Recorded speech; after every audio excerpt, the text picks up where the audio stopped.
दोस्तों जय माता दी। सर्वतोभद्र चक्र के फल कथन सीरीज में आज हम 13वें नक्षत्र हस्त की बात करने वाले हैं। इसके चारों चरणों में जो होती है वो कन्या राशि होती है। और जब हम सर्वतोभद्र चक्र से फल कथन करते हैं तो इसकी एक्यूरेसी सत्यता बहुत ज़्यादा होती है। इस चक्र को सर्वतोभद्र चक्र, जिसे त्रिलोक दीपक भी कहा जाता है, इसका उल्लेख सबसे पहले भद्र मार्तंड में मिलता है। और इसका आपको बेसिक जानकारी चाहिए तो इसी सीरीज के पहले वीडियो में आप देखकर अपना बेसिक समझ सकते हैं, सर्वतोभद्र चक्र का बेसिक समझ सकते हैं। फिर इसका फल कथन आप आसानी से समझ लोगे। क्योंकि ये बहुत उपयोगी है, शेयर मार्केट में तो बहुत ज़्यादा उपयोग है, व्यापार में हर प्रकार का उपयोग होता है। तो 2 अगस्त से मैं एक क्लास प्रारंभ करने जा रहा हूँ जिसमें सर्वतोभद्र चक्र का पूरा वर्णन, पूरी जानकारी और इसका व्यापार में कैसे उपयोग होता है, शेयर मार्केट में कैसे उपयोग होता है, वो भी मैं बताऊंगा। और नवतारा चक्र की बात होगी, कोटा चक्र की बात होगी, संपूर्ण नक्षत्र ज्ञान की बात होगी। 2 अगस्त आप रजिस्टर्ड हो सकते हैं। 2 और 3 तारीख को क्लास फ्री है और ये क्लास वीकेंड यानी सैटरडे और संडे को हुआ करेगी, जिसमें आप ऑफिस में भी काम करते हैं तो आसानी से इसे अटेंड कर सकते हैं। आपको नोट्स पीपीटी के रूप में भी मिलेंगे। तो चलिए अभी हम बात करते हैं हस्त नक्षत्र के जातकों की, जो कन्या राशि वाले हैं। इसमें 4 अक्षर होते हैं, पू, सा, णा और ठा। मैंने पंचक बोला था, यहाँ पे बहुत से ये गोले लगे हैं। ये सब पंचकों की श्रेणी में है। अलग अलग चरण में अलग अलग अक्षर होने के कारण ये पंचक की जगह यहाँ पे बहुत सी चीज़ें कवर हो गई हैं। और इन्हें यदि कोई ग्रह भेद करता है तो हम प्रभावित होते हैं।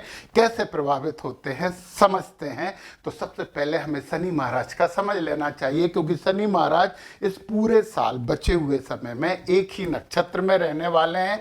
वो नक्षत्र है उत्तरा भाद्रपद और ये इनका त्रियक वेद है जो कि आद्रा नक्षत्र को वेद रहा है। इसमें आपका कोई सा भी पंचक प्रभावित नहीं हो रहा है, इसलिए शनि महाराज आपके लिए बिल्कुल समस्या नहीं है इस पूरे बचे हुए साल में।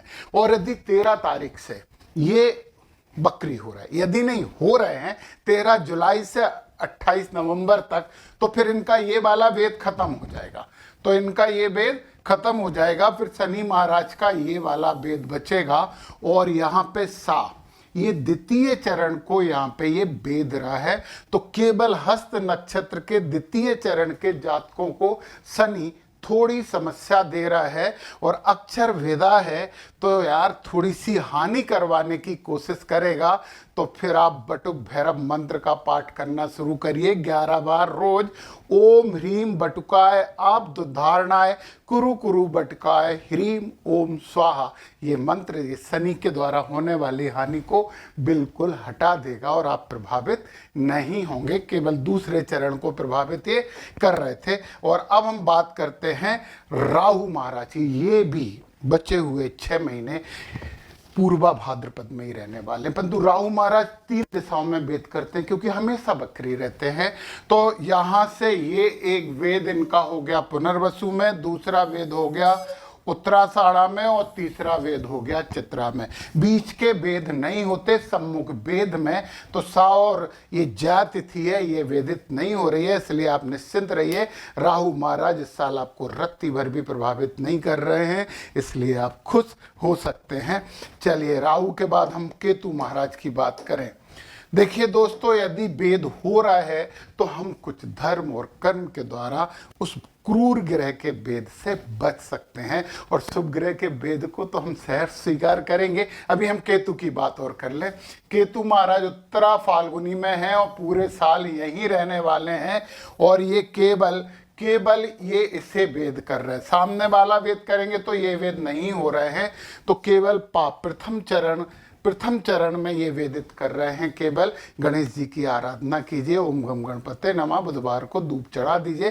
केतु महाराज कुछ नहीं करेंगे, कोई समस्या उत्पन्न नहीं करेंगे। तो ये तो हो गया राहु केतु और शनि का वेद। अब हम बात करते हैं गुरु महाराज की शुभ दृष्टि का, क्योंकि गुरु का वेद आपके लिए वरदान होता है। गुरु हैं आपके आद्रा नक्षत्र में और हस्त नक्षत्र और चतुर चरण के टाको ये बेध रहे हैं, ये आशीर्वाद है। आप खुश हो सकते हैं, गुरु महाराज आपके साथ हैं। तो ज्ञान ले लीजिए, प्रगति कर लीजिए, अपना एक मान और सम्मान बना लीजिए। फिर 13 तारीख को गुरु महाराज पुनर्वसु में आ जाएंगे, 13 अगस्त को। और 13 अगस्त में आपको नहीं वेद रहे हैं वो कहीं से भी, तो आपको ना तो अच्छे हैं ना ही बुरे हैं, सामान्य है, परंतु 13 अगस्त तक तो आप आनंद कर सकते हैं। ये तो गुरु महाराज का वेद हो गया। अब सर्वतोभद्र चक्र में क्या होता है, सूर्य महाराज को भी माना जाता है क्रूर ग्रह, पर इतने क्रूर नहीं होते हैं सूर्य महाराज। इनके वेद से फायदा भी मिलता है। सूर्य का वेद जब होता है तो हमें प्रशासन से थोड़ी समस्या हो सकती है, ऑफिसर वर्ग से हमें थोड़ी समस्या हो सकती है।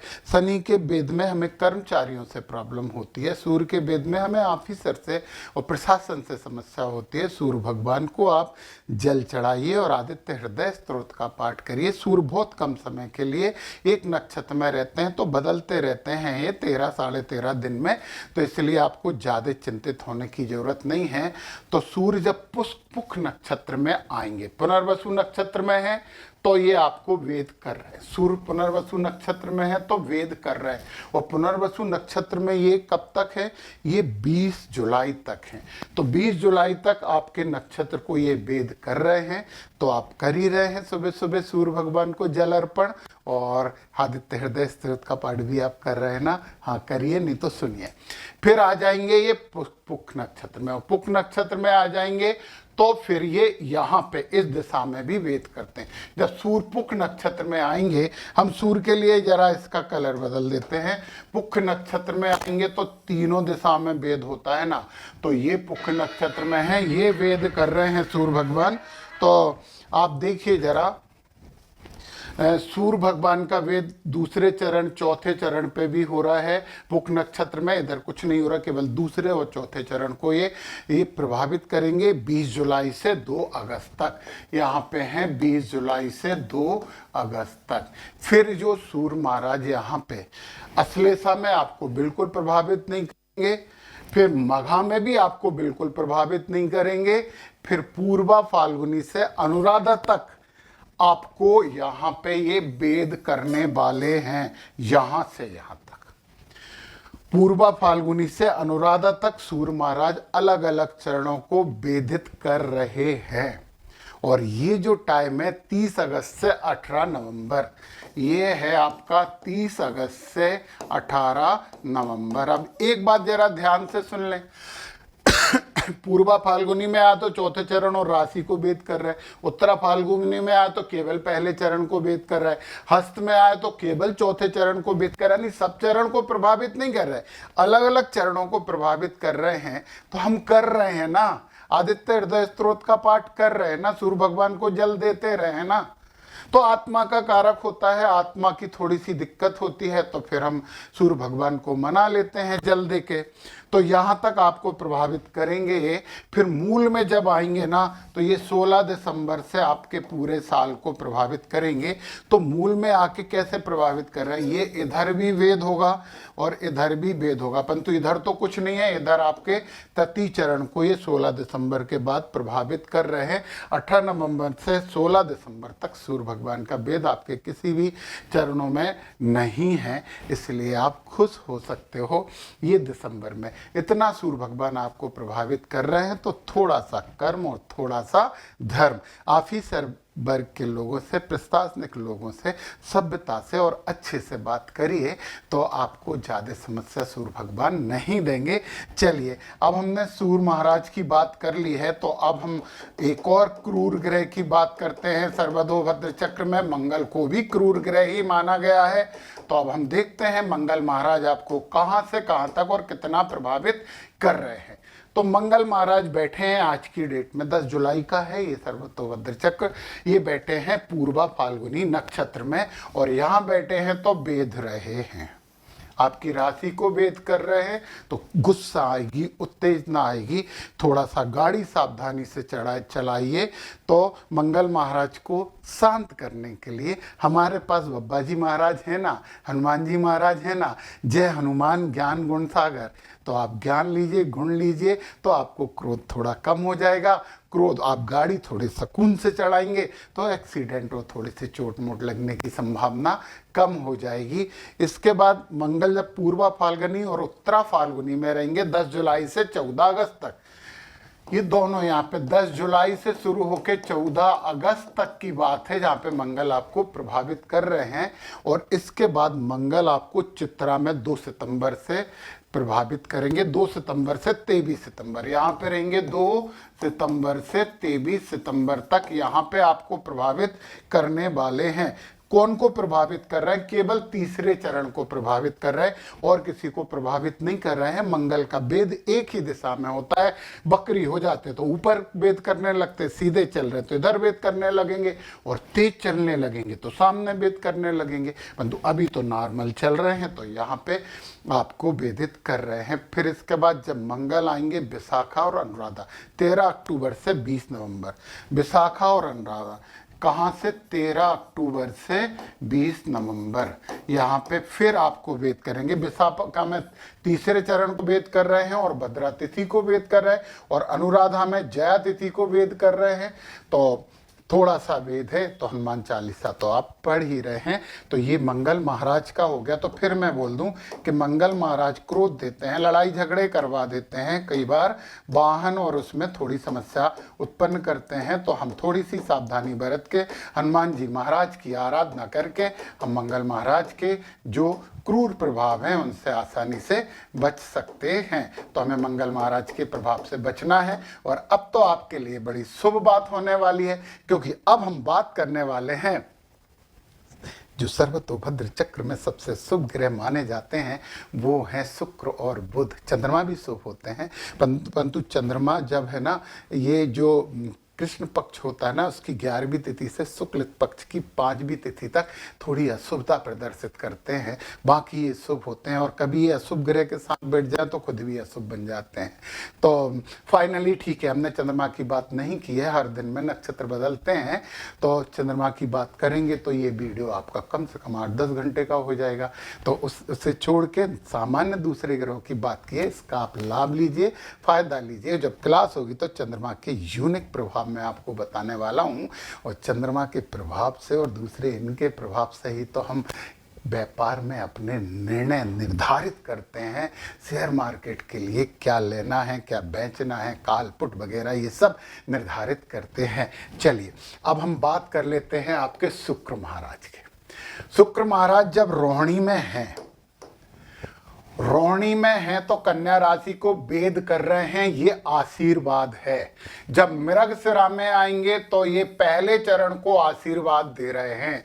जब आद्रा में आएंगे तो ये हस्त नक्षत्र यानी पूरे नक्षत्र को आशीर्वाद दे रहे हैं। और रोहिणी से पुनर्वसु तक जो समय है, वो जो समय है ये शुक्र महाराज का, वो 8 जुलाई से 25 जुलाई तक का है। कहाँ से? फिर से हम बात कर लें, रोहिणी से मृगशिरा आद्रा तक के लिए जो समय है वो 8 जुलाई से 25 जुलाई है। तो 8 जुलाई से 25 जुलाई तक तो आपको बहुत आशीर्वाद मिल गया। अब कहाँ से आशीर्वाद मिलेगा? जब ये पूर्वा फाल्गुनी में आएंगे 25 सितंबर से 27 अक्टूबर, कहाँ रहने वाले, ये भेद हम हटाते हैं, ये भेद हम हटाते हैं और दूसरे भेद की बात करेंगे। तो ये वाले भेद हमने हटा दिए। अब सुनिए, अभी आपको शुक्र महाराज पूर्वा फाल्गुनी से चित्रा, पूर्वा फाल्गुनी शुरू करिए और कहाँ तक जाइए? चित्रा। पूर्वा फाल्गुनी से और चित्रा तक 25 सितंबर से 27 अक्टूबर, 25 सितंबर से 27 अक्टूबर तक यहाँ पे शुक्र महाराज रहेंगे। और ये एक भेद हुआ, कन्या राशि को वेद क्या नहीं आशीर्वाद दिया, फायदा, लाभ। फिर यहाँ आएंगे तो फिर ये आपके पहले चरण को आशीर्वाद दे रहे हैं, और फिर हस्त नक्षत्र में ही आ गए तो आशीर्वाद ही आशीर्वाद है। तो ये 27, फिर चित्रा में यदि आएंगे तो तीसरे चरण को वरदान दे देंगे। तो यहाँ तक शुक्र महाराज आपके लिए शुभ हो रहे हैं। फिर विशाखा और अनुराधा 18 नवंबर से 8 दिसंबर, विशाखा और अनुराधा 18 नवंबर से 8 दिसंबर, ये यहाँ रह के विशाखा में जब रहेंगे तो ई को तृतीय चरण को आशीर्वाद दे रहे हैं, यानी खुश हो सकते हैं। हस्त नक्षत्र के तृतीय चरण के जातक आनंद में रहेंगे, लक्ष्मी प्राप्ति होने की पूरी संभावना है। फिर अनुराधा में जब आएंगे तो ये वेद करने वाले हैं, जया तिथि को वेद कर रहे हैं और तृतीय चरण के ना को भी वेद कर रहे हैं। तो बहुत आनंद दे रहे हैं। शुक्र महाराज आपके लिए बड़े शुभ हो रहे हैं पूरे साल के लिए। और अब अगली बात जो हम करने वाले हैं वो है हमारे बुध महाराज की बात। और बुध महाराज भी शुभ ग्रह होते हैं, परंतु बुध की भी एक समस्या है। अच्छा, शुक्र तो अपने रहते हैं, शुक्र तो अपने हिसाब से काम करते हैं, परंतु बुध जो है ना, वो बुध यदि क्रूर ग्रह के साथ बैठ जाते हैं तो ये बुध ग्रह भी क्रूर हो जाते हैं। तो ये थोड़ी सी बुध के साथ समस्या है। तो बुध महाराज पूर्वा फाल्गुनी, उत्तरा फाल्गुनी, हस्त और चित्रा, पूर्वा फाल्गुनी, उत्तरा फाल्गुनी, हस्त और चित्रा, ये टाइम पीरियड देखिए 30 अगस्त से 28 सितंबर। यहाँ पे 30 अगस्त से 28 सितंबर आशीर्वाद है, आनंद है। बुध महाराज आपको चतुर बनाएंगे, व्यापार में लाभ दिलाएंगे। और देखिए ये यहाँ से यदि पूर्वा फाल्गुनी में है तो ये वेद कर रहे हैं, उत्तरा फाल्गुनी में है तो ये वेद कर रहे हैं, और हस्त में तो नक्षत्र में ही बैठे हैं।